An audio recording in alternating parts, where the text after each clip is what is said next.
नमस्कार मेरे नौजवान साथियों, कैसे हैं आप सब। आशा करता हूं आप सभी स्वस्थ और प्रसन्न होंगे तथा लगातार सीख रहे होंगे। मैं Prem, assistant professor PSMPG college, geography department Kannauj, आपका स्वागत करता हूं अपने YouTube channel geography with Prem में। दोस्तों, वर्ल्ड ज्योग्राफी के अंतर्गत जो हम महाद्वीपों की एक श्रृंखला चला रहे हैं, उसमें अभी तक हमने 2 महाद्वीपों पर चर्चा की है, एशिया महाद्वीप और यूरोप महाद्वीप। ठीक है, तो चलिए शुरू करते हैं आज का एक लेक्चर, जिसमें हम एक नए महाद्वीप पर चर्चा करेंगे और कुछ महत्वपूर्ण जानकारियां जानने की कोशिश करेंगे। तो चलिए शुरू करते हैं आज का लेक्चर। उत्तरी अमेरिका महाद्वीप यानी नॉर्थ अमेरिका कॉन्टिनेंट। ठीक है, इस चित्र को आप दोस्तों ध्यान से देख सकते हैं। यह आपका उत्तरी अमेरिका महाद्वीप है, जिसके पूर्वी भाग में अटलांटिक महासागर यानी अटलांटिक ओशन, पश्चिमी भाग में पैसिफिक ओशन यानी प्रशांत महासागर, उत्तरी भाग में आर्कटिक ओशन यानी आर्कटिक महासागर स्थित है। इसके अलावा भी कई सारी चीज़ें आप देख सकते हैं। हडसन की खाड़ी, मैक्सिको की खाड़ी, गल्फ ऑफ अलास्का यानी अलास्का की खाड़ी स्थित है, या Greenland, Canada, United state of America, Mexico और कुछ छोटे छोटे देश आपको दिखाई दे रहे हैं। ठीक है, तो ये है आपका उत्तरी अमेरिका महाद्वीप। चलिए देखते हैं। यह उत्तर में यानी कि उत्तरी अमेरिका महाद्वीप के उत्तर में आर्कटिक सागर, पूर्व में अटलांटिक महासागर और पश्चिम में प्रशांत महासागर से घिरा हुआ है, जैसा कि आप इस चित्र में भी देख पा रहे होंगे। पूर्व में आपका अटलांटिक महासागर स्थित है, पश्चिम में प्रशांत, उत्तर में आर्कटिक महासागर के द्वारा ये घिरा हुआ है। ठीक है दोस्तों, यह महाद्वीप क्षेत्रफल के आधार पर एशिया, और ये दोस्तों यूरोप गलत लिखा हुआ है, एशिया और अफ्रीका के बाद, एशिया और अफ्रीका महाद्वीप के पश्चात तीसरा बड़ा महाद्वीप है। ठीक है दोस्तों, आपको हमने कई बार बताया है कि क्षेत्रफल के आधार पे जो महाद्वीपों का क्रम है वो क्या है। पहले नंबर पे आपका एशिया है, इसके बाद आपका अफ्रीका है, इसके बाद नॉर्थ अमेरिका, साउथ अमेरिका, इसके बाद आपका अंटार्कटिका है, और इसके बाद आपका यूरोप आता है, और सबसे लास्ट में आपका ऑस्ट्रेलिया आता है। यानी सबसे छोटा महाद्वीप आपका ऑस्ट्रेलिया है और सबसे बड़ा महाद्वीप आपका क्षेत्रफल के आधार पर एशिया है। ठीक है, तो ये आपको याद रखना है। तो उत्तरी अमेरिका महाद्वीप किस नंबर पर है, तो ये आपका तीसरे नंबर पर आता है। आगे देखते हैं। उत्तरी अमेरिका महाद्वीप पर कनाडा के उत्तर में अलास्का स्थित है। अलास्का पर संयुक्त राज्य अमेरिका का अधिकार है, जिसे इसने रूस से खरीदा था। ठीक है, यानी जो पहले अलास्का था वो किसका भाग था, तो वो रूस का भाग था, और अब अमेरिका का भाग है और अमेरिका ने रूस से ही ख़रीदा था।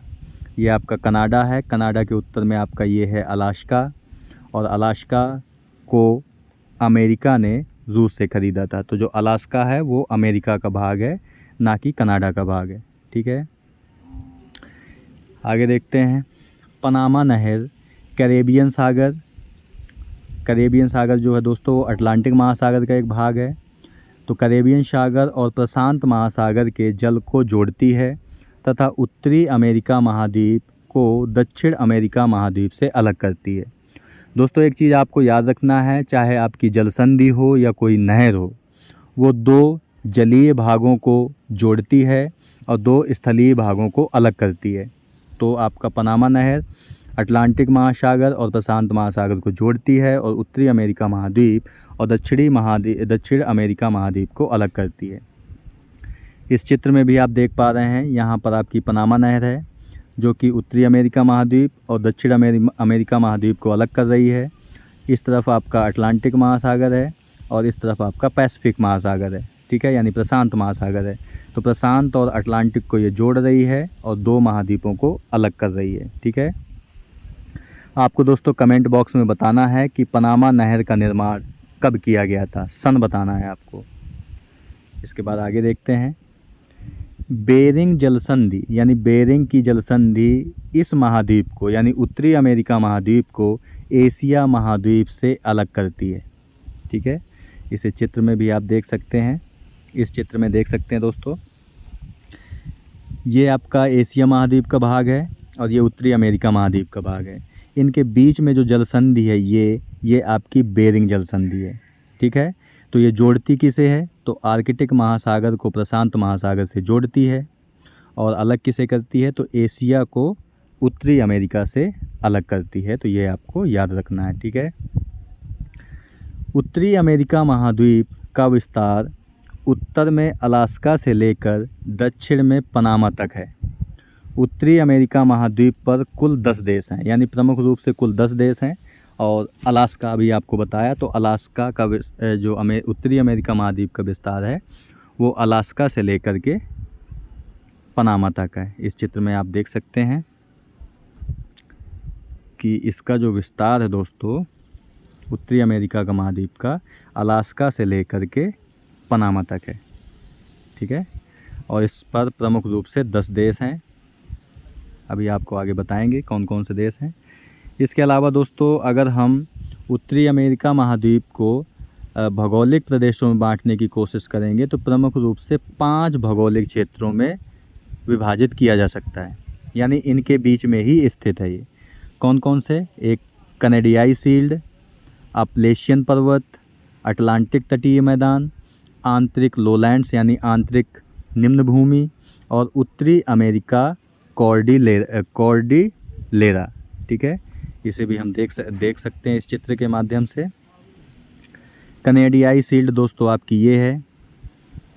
ठीक है, और जो आपका अपलेशियन माउंटेन है वो आपका ये रहा, और इसके साथ साथ अटलांटिक तटीय मैदान आपका ये है।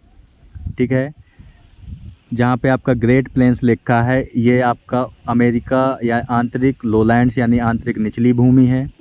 और जो दोस्तों उत्तरी अमेरिका महाद्वीप का पश्चिमी भाग है इसे ही हम अमेरिकन कॉर्डिलेरा के नाम से जानते हैं। इसके अलावा और भी चीज़ें आप देख सकते हैं कि जैसे आप देख पा रहे हैं रॉकी माउंटेन, अलास्का रेंज यानी Alaska mountain, Mackenzie mountains, Sierra Nevada और सियरा माद्रे, ये भी आपको दिखाई दे रहा है। ठीक है, तो ये आप काफ़ी सारी चीज़ें इसमें दिख रही हैं, तो आप उसे भी देख सकते हैं। इसके अलावा कुछ जलीय भागों को देख सकते हैं, जैसे ये प्रशांत महासागर है, अटलांटिक महासागर है, मैक्सिको की खाड़ी है, कैरेबियन सागर है, लेब्राडोर सागर, नॉर्वेजियन सागर, बेफिन की खाड़ी यानी बेफिन बे, हडसन की खाड़ी, बेफोर्ड सागर, बेरिंग सागर। तो इस प्रकार आप बहुत सारी जानकारी इसमें देख सकते हैं। चलिए आगे देखते हैं। जो दोस्तों 10 देश हैं इसमें, उसमें कनाडा, संयुक्त राज्य अमेरिका और मैक्सिको, ये उत्तरी अमेरिका महाद्वीप के 3 सबसे बड़े देश और सबसे महत्वपूर्ण देश हैं। ठीक है, तो ये आपको याद रखना है। मैक्सिको की सीमा से लेकर पनामा नहर तक छोटे छोटे करीब 7 देश स्थित हैं। कहाँ से? मैक्सिको की सीमा से लेकर पनामा नहर तक। वास्तव में इन देशों को ही मध्य अमेरिका कहते हैं। इन देशों का नाम और इनकी राजधानियाँ निम्नलिखित हैं। दोस्तों आपको एक चीज़ याद रखनी है कि उत्तरी अमेरिका अलग है, ठीक है, या आप ऐसे कह सकते हो कि आंग्ल अमेरिका अलग है, ठीक है, मध्य अमेरिका अलग है और लैटिन अमेरिका अलग है। ठीक है, तो ये आपको याद रखना है। तो चलिए जो मध्य अमेरिका के देश हैं उनकी राजधानियों के साथ देखते हैं। इसमें आपका है बेलीज लिखा है लेकिन बेलीज है। इसकी राजधानी बेलमोपान। ग्वाटेमाला की राजधानी ग्वाटेमाला सिटी। अल सल्वाडोर की राजधानी है सान सल्वाडोर। होंडुरास की राजधानी टेगुसिगल्पा। इसके अलावा निकारागुआ जिसकी राजधानी है मानागुआ। कोस्टारिका जिसकी राजधानी है सैन जोन्स। पनामा जिसकी राजधानी है पनामा सिटी। ठीक है दोस्तों, इन सबको आप इस चित्र के माध्यम से भी देख सकते हैं। इसे आप देख सकते हैं, ये है आपका मैक्सिको मैक्सिको की सीमा से लेकर के पनामा तक, ये आपके मध्य अमेरिका के देश हैं। ठीक है, जो आपका कोलंबिया है ये दक्षिण अमेरिका महाद्वीप में आता है, ना कि उत्तरी अमेरिका महाद्वीप में। ठीक है, तो इन देशों को देख सकते हैं आप। मध्य अमेरिका के जो देश हैं, ये आपका बेलीज है जिसकी राजधानी बेल मोपान है, ग्वाटेमाला सिटी राजधानी, होंडुरास टेगुसिगल्पा राजधानी, अल सल्वाडोर जिसकी राजधानी है सान सल्वाडोर, निकारागुआ जिसकी राजधानी मानागुआ है, कोस्टारिका जिसकी राजधानी सैन जोन्स है, और ये आपका पनामा है जिसकी राजधानी पनामा सिटी है। ठीक है, तो ये मध्य अमेरिकी देश हैं। आगे देखते हैं। 49 डिग्री उत्तरी अक्षांश रेखा को कनाडा और संयुक्त राज्य अमेरिका ने आपसी सहमति से इन दोनों राज्यों की सीमा मान लिया है। यानी जो 49 डिग्री उत्तरी अक्षांश रेखा है वह कनाडा और संयुक्त राज्य अमेरिका की सीमा बनाती है। 49 डिग्री उत्तरी अक्षांश को विश्व की सबसे बड़ी शांतिपूर्ण सीमा माना जाता है। इसे विश्व की सबसे लंबी शांतिपूर्ण रेखा भी माना जाता है। ये दोनों फैक्ट आपको याद रखना है। शांतिपूर्ण क्यों कहा जाता है? क्योंकि दोस्तों जो विश्व के दूसरी रेखाएं हैं जो दो देशों के मध्य, वो काफ़ी विवादित रहती हैं। एग्जाम्पल के लिए जैसे आपने रेड क्लिफ का नाम सुना, ये भारत और पाकिस्तान के मध्य है, ये पता है आपको कितनी विवादित रहती है। इसके बाद मैकमोहन रेखा है जो कि चाइना और भारत के मध्य कितनी विवादित रहती है। इसके साथ ही 38 डिग्री उत्तरी अक्षांश रेखा है जो कि नॉर्थ कोरिया और साउथ कोरिया के मध्य है, और ये भी बहुत विवादित रहती है। ठीक है, लेकिन ये जो रेखा है 49 डिग्री उत्तरी अक्षांश रेखा, ये कनाडा और संयुक्त राज्य अमेरिका के आपसी सहयोग से बनाई गई है, इसलिए ये बहुत शांतिपूर्ण रेखा मानी जाती है। ठीक है, 49 डिग्री उत्तरी अक्षांश रेखा को 49 डिग्री समानांतर रेखा भी कहा जाता है, ये भी आपको याद रखना है। 49 डिग्री उत्तरी अक्षांश रेखा के पूर्व में 5 झीलें हैं। कितनी झीलें? 5 झीलें। इन झीलों को सम्मिलित रूप से महान झील या ग्रेट लेक्स भी कहा जाता है, यानी इन्हें ग्रेट लेक्स के नाम से भी जाना जाता है। ठीक है, इन महान झीलों के पूर्व में सेंट लॉरेंस नदी प्रवाहित होती है, यानी कि जो सेंट लॉरेंस नदी है वह इन्हीं 5 महान झीलों से ही निकलती है। ठीक है दोस्तों, इस चित्र में आप देख सकते हैं इन 5 महान झीलों को। जो महान झीलें हैं ये, इन्हें आप देख सकते हैं लेक सुपीरियर यानी सुपीरियर झील, मिशिगन झील, ह्यूरन झील, इरी झील और ओंटारियो झील। ठीक है, ये 5 महान झीलें हैं। इन्हें आप दोस्तों एक ट्रिक से भी याद कर सकते हो, होम्स, HOMES। ठीक है, H से आपका ह्यूरन झील है, O से आपकी ओंटारियो झील है, M से आपकी मिशिगन झील है, E से आपकी इरी झील है और S से आपकी सुपीरियर झील है। तो ये आपको याद रखना है। और आपको ये भी हमने बताया है दोस्तों कि विश्व की सबसे बड़ी ताज़े पानी की झील सुपीरियर झील ही है, लेकिन विश्व की सबसे बड़ी झील अगर आप बात करेंगे तो वो आपकी कैस्पियन सागर है। इसे आगे देखते हैं। सेंट लॉरेंस नदी सेंट लॉरेंस की खाड़ी में यानी गल्फ ऑफ सेंट लॉरेंस में अपना जल गिराती है। अतः कहा जा सकता है कि कनाडा और संयुक्त राज्य अमेरिका की सीमा का निर्धारण 49 डिग्री उत्तरी अक्षांश रेखा, ग्रेट लेक्स और सेंट लॉरेंस नदी के द्वारा किया जाता है। यानी ये 3 चीज़ें कनाडा और संयुक्त राज्य अमेरिका की सीमा का निर्धारण करती हैं। अब देख लेते हैं दोस्तों खाड़ी होता क्या है। तो 3 तरफ से स्थल से घिरे हुए जल क्षेत्र को खाड़ी कहा जाता है। ठीक है, जैसे दोस्तों आपने इंडिया का मैप देखा होगा, यहाँ पे आपकी बे ऑफ बंगाल है यानी बंगाल की खाड़ी है, तो ये 3 ओर जल से घिरी है। इस तरफ इंडिया है, उत्तर की तरफ आपका बांग्लादेश है, इस साइड आपका म्यांमार, थाईलैंड वगैरह आते हैं। तो 3 ओर जल से जो घिरा हुआ भूभाग है, ये 3 ओर भूभाग से घिरा हुआ जो जल भाग है उसे हम खाड़ी कहते हैं यानी गल्फ कहते हैं। दोस्तों ये महान झीलें जो हैं ग्रेट लेक्स, इसमें 5 झीलें स्थित हैं और इनका पश्चिम से पूर्व में क्रम इस प्रकार है, यानी पश्चिम से पूर्व यानी वेस्ट से ईस्ट इनका क्रम। दोस्तों आप कभी भी अगर आपको एक जगह 4-5 चीज़ें दिखाई देती हैं मैप में, तो आपको हमेशा उनकी डायरेक्शन के हिसाब से याद करना चाहिए। यानी वेस्ट से ईस्ट क्या है और ईस्ट से वेस्ट क्या है इनकी, और नॉर्थ से साउथ इनकी स्थिति क्या है, और साउथ से वेस्ट स्थिति, साउथ से नॉर्थ स्थिति इनकी क्या है। तो यहाँ पे पश्चिम से पूर्व दिखाया गया है। सबसे पहले सुपीरियर झील है, इसके बाद मिशिगन है, ह्यूरन झील, इरी झील और ओंटारियो झील आती हैं। ठीक है दोस्तों, जो सुपीरियर झील है वो विश्व की सबसे बड़ी ताज़े पानी की झील है, ये हमने बताया। और नोट करके है कि विश्व की जो सबसे बड़ी झील है वो कैस्पियन सागर है, किंतु इसका पानी लवणीय है। ठीक है, तो सबसे बड़ी झील कैस्पियन सागर है, लेकिन विश्व की सबसे बड़ी ताज़े पानी की झील की बात करेंगे तो वो आपकी सुपीरियर झील है। जो सुपीरियर झील है दोस्तों, यानी सुपीरियर लेक है, वो महान झीलों में सबसे बड़ी झील है। यानी महान झीलें जो 5 हैं उनमें सबसे बड़ी झील की बात करेंगे तो सुपीरियर झील है। और सुपीरियर झील के पूर्व में ह्यूरन झील स्थित है, ये हमने अभी मैप में भी देखा है।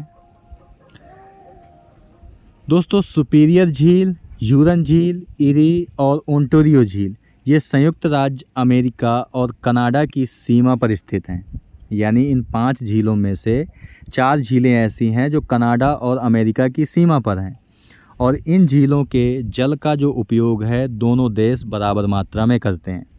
ठीक है, लेकिन जो मिशिगन झील है आपकी वो पूरी तरह अमेरिका में स्थित है, अर्थात मिशिगन झील के जल पर केवल और केवल अमेरिका का अधिकार है और कनाडा का अधिकार नहीं है। तो दोस्तों ये क्वेश्चन भी बनता है आपसे कि महान झीलों में से कौन सी झील पूर्णतः अमेरिका में स्थित है, तो आपका आंसर होगा मिशिगन झील। ठीक है, तो ये आपको याद रखना है। आप इस चित्र में भी देख सकते हैं, ये जो 5 झीलें हैं सुपीरियर, ह्यूरन, इरी और ओंटारियो ये कनाडा और यूएसए की सीमा पर हैं, लेकिन जो मिशिगन झील है वो पूर्णतः अमेरिका में स्थित है और कनाडा का इस पर कोई अधिकार नहीं है।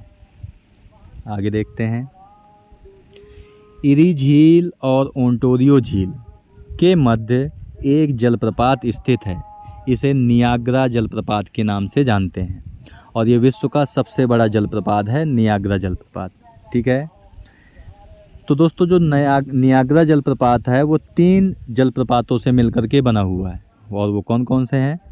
एक तो है होसेसो जलप्रपात, अमेरिकन जलप्रपात और ब्राइडल व्हील फॉल्स। यानी ये 3 जलप्रपात मिलकर के एक जलप्रपात का निर्माण करते हैं जिसका नाम है नियाग्रा जलप्रपात। और इससे जो जल विद्युत का उत्पादन किया जाता है, इस जल उत्पादन का या जल विद्युत उत्पादन का जो उपयोग है वह कनाडा और संयुक्त राज्य अमेरिका दोनों संयुक्त रूप से करते हैं। ठीक है, तो ये आपको याद रखना है। दोस्तों इस चित्र में आप देख पा रहे होंगे, इस लोकेशन पर आपका नियाग्रा जलप्रपात है। ठीक है, ये आपकी सुपीरियर झील है, मिशिगन, ह्यूरन, इरी और ओंटारियो। दोस्तों आप देख पा रहे होंगे ओंटारियो झील से ही सेंट लॉरेंस नदी निकल रही है। ठीक है, तो कहीं ना कहीं दोस्तों नियाग्रा जलप्रपात भी कनाडा और यूएसए की सीमा पर ही स्थित है, तो ये भी आपको याद रखना है। ठीक है, महान झीलों के आसपास के क्षेत्र में घास के मैदानों का विकास हुआ है और ये शीतोष्ण घास का मैदान कहलाता है। ठीक है, शीतोष्ण घास के मैदान में लंबी तथा मुलायम घास पाई जाती है। इन शीतोष्ण घास के मैदानों को उत्तरी अमेरिका महाद्वीप में प्रेरीज कहा जाता है। ठीक है, प्रेरीज प्रदेश के अंतर्गत उन्नत किस्म के गेहूं तथा मक्के की खेती की जाती है। तो ये आपको याद रखना है कि महान झीलों के आसपास शीतोष्ण कटिबंधीय घास के मैदान हैं जो कि लंबी और मुलायम घासों के मैदान हैं, और इन्हें उत्तरी अमेरिका महाद्वीप में प्रेरी कहा जाता है, और ये गेहूं और मक्के की खेती के लिए प्रसिद्ध हैं। दोस्तों इस चित्र में आपको दिखाया गया है कि विश्व के कुछ प्रमुख घास के मैदान हैं जो शीतोष्ण कटिबंधीय घास के मैदान हैं। हमने कई बार बताया है कि घास के मैदान दो प्रकार के होते हैं। एक होता है आपका उष्णकटिबंधीय घास के मैदान और एक होता है आपका शीतोष्णकटिबंधीय घास के मैदान। ठीक है, तो इन शीतोष्णकटिबंधीय घास के मैदानों को और उष्णकटिबंधीय घास के मैदानों को अलग अलग क्षेत्रों में अलग अलग नाम से जानते हैं। जैसे उत्तरी अमेरिका महाद्वीप में शीतोष्ण घास के मैदान को प्रेरीज कहा जाता है, तो दक्षिण अमेरिका में पंपास कहा जाता है, दक्षिण अफ्रीका में इसे वेल्ड कहा जाता है, एशिया में इसे स्टेपीज कहते हैं और ऑस्ट्रेलिया में दोस्तों इसे डाउन्स के नाम से जानते हैं। क्या कहते हैं? डाउन्स के नाम से इसे जाना जाता है। दोस्तों आपको कमेंट बॉक्स में बताना है कि शीतोष्णकटिबंधीय घास के मैदानों को अलग अलग देशों में किस नाम से जानते हैं। ठीक है दोस्तों, जो सुपीरियर झील है उसके किनारे जो विकसित औद्योगिक क्षेत्र है उसे हम दुलित कहते हैं। आपको याद रखना है कि जो उत्तरी अमेरिका महाद्वीप है वहाँ पर जो औद्योगिक विकास है वो चाहे कनाडा का हो चाहे संयुक्त राज्य अमेरिका का हो, उन सब का विकास इन झीलों के किनारे ही हुआ है। ठीक है, तो जो सुपीरियर झील के किनारे उसे हम दुलुथ कहते हैं। मिशिगन झील के पास जो दो औद्योगिक क्षेत्र हैं उन्हें गैरी और शिकागो के नाम से जानते हैं। इरी झील के जो समीप है उसे डेट्रॉयट के नाम से जानते हैं और डेट्रॉयट जो है दोस्तों वो विश्व में मोटर कार बनाने के लिए प्रसिद्ध है। ठीक है, मोटर उद्योग के लिए प्रसिद्ध है। तो आपको कमेंट बॉक्स में बताना है दोस्तों कि भारत का डेट्रॉयट किस क्षेत्र को कहा जाता है या किस शहर को कहा जाता है। ठीक है दोस्तों, इस चित्र में आपको महान झीलों के आसपास स्थित कुछ प्रमुख औद्योगिक क्षेत्रों के बारे में बताने की कोशिश की गई है। सुपीरियर झील के किनारे आपको बताया कि दुलुथ है। ठीक है, ये आपकी मिशिगन झील है। मिशिगन झील के किनारे है आपका मिलवाकी, शिकागो। ठीक है, इरी झील के किनारे ये आपकी इरी झील है, इसके किनारे आपका डेट्रॉयट है, टोलेडो है। ठीक है, इसके अलावा आपका क्लीवलैंड भी यहीं पर स्थित है और आपका बफेलो भी औद्योगिक प्रदेश इरी झील के किनारे ही है। इसके अलावा ये आपकी ओंटारियो झील है, इसके किनारे आपका टोरंटो, हैमिल्टन प्रमुख औद्योगिक प्रदेश स्थित हैं। इसके अलावा इस चित्र में कुछ और औद्योगिक प्रदेश दिखाए गए हैं जो अटलांटिक तटीय प्रदेश है ये, जैसे इसके किनारे हैं Boston, New York, Philadelphia, Wilmington, Baltimore. ये प्रमुख औद्योगिक प्रदेश अटलांटिक तट के तटीय प्रदेश में स्थित हैं। ठीक है, इसके अलावा कुछ मध्य भाग में औद्योगिक प्रदेश दिखाए गए हैं जैसे इंडियानापोलिस और सिनसिनाटी औद्योगिक प्रदेश। ठीक है, लेकिन आप देख पा रहे होंगे कि जो उत्तरी अमेरिका महाद्वीप का ग्रेट लेक्स वाला क्षेत्र है यहीं पर औद्योगिक प्रदेश या औद्योगिक विकास उत्तरी अमेरिका महाद्वीप का सबसे ज़्यादा हुआ है। ठीक है, तो ये आपको याद रखना है।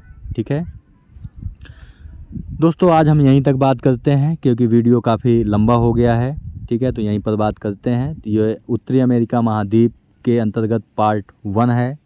पार्ट 2 में हम उत्तरी अमेरिका महाद्वीप के बारे में और चर्चा करेंगे। ठीक है, तो दोस्तों मिलते हैं आपसे नेक्स्ट वीडियो में। आज हमने आपसे चर्चा की है दोस्तों, आज उत्तरी अमेरिका महाद्वीप की चर्चा की जिसमें हमने इसके आसपास के जलीय क्षेत्र के बारे में चर्चा की। इसके बाद पनामा नहर के बारे में थोड़ी सी चर्चा की, बेरिंग जल संधि के बारे में बताया, प्रमुख 5 भौगोलिक क्षेत्रों के बारे में बताया आपको, मध्य अमेरिकी देशों के बारे में बताया, 49 डिग्री उत्तरी अक्षांश रेखा के बारे में कुछ फैक्ट बताए आपको, ग्रेट लेक्स के बारे में बताया। इसके साथ साथ आपको दोस्तों इन झीलों के किनारे प्रमुख औद्योगिक प्रदेशों के बारे में बताया, साथ ही नियाग्रा जलप्रपात के बारे में हमने आपसे चर्चा की। ठीक है, शीतोष्णकटिबंधीय घास के बारे में भी बताया कि उत्तरी अमेरिका महाद्वीप में इसे प्रेरीज के नाम से जानते हैं। तो आज की वीडियो में हम यहीं तक चर्चा करते हैं। मिलते हैं आपसे नेक्स्ट वीडियो में उत्तरी अमेरिका महाद्वीप के पार्ट 2 के साथ। तब तक के लिए नमस्कार। आप प्रसन्न रहिए, खुश रहिए, मुस्कुराते रहिए और लगातार सीखते रहिए, कभी अपने लिए तो कभी अपनों के लिए। धन्यवाद। जय हिंद दोस्तों।